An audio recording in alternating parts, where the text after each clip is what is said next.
Сәлем барлықтарыңызға. Біз бүгін Инстаграмда хит болып жатқан чили кетчубымен қияр бастыратын боламыз. Бұл үшін біз тазалап, жақсылап жуып алған қиярымызды осылай видеодағыдай турап шығамыз. Бірдей бөліктерге тураймыз. Мына банкаларымыздың бәрін жуып, қайнатып, және де крышкаларымызды да бөлек қайнатып бәрін дайындап қойдық. Енді рассолымызды дайындаймыз. Ол үшін 100 мл суға 100 мл сұйық май қостық, 100 мл 9% уксус, 4 қасық құмшекер және жарты қасық тұз қостық. 5-6 түйір қара бұрыш және де үлкен 3 сарымсақ және осы бір чили кетчупты солай толығыменен салдық. Енді бәрін жақсылап араластырып, астына от қойып бір қайнатып аламыз. Қайнағаннан кейін осының үстіне бағана туралған қиярларымызды саламыз.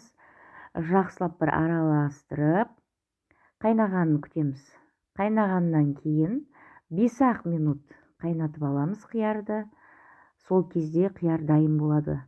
Егер де сіздер көп ұзақта ұстап қалсаңыз қиярды, онда қияр жұмсап, қыршылдамай, онша емес болып шығады.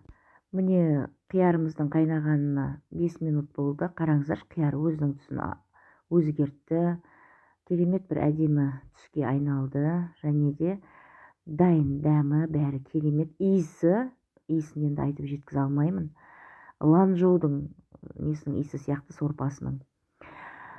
Банкілерімізді алдын ала қайнатып, стерилдеп алдық. Крышкаларымызды қайнатып алдық.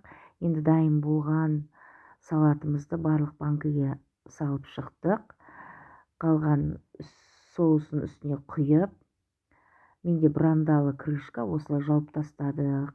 Бір күнге үстін бүркеп жыл ұстасаңыз болды. Міне біздің банкіміз дайын.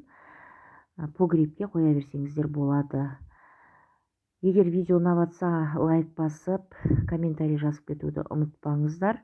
Бірінші рет жасап жатқаннан кейін аз мөлшерде жасадым. Сіздер де жасап көріңіздер, өте керемет шықты. Және де осылай аз порцияда қияр басып алдым. Аптасына 1-2 рет өйстіп банкаларымды басып дайындап алып отырамын. Сіздер де қысқа дайындалыңыздар. Және де қыстың күні ашып жеген банка бір жағынан арзан, бір жағынан қолдан басқаннан кейін өте керемет дәмді болып шығады. Магазиннің банкісінен ерекше болады.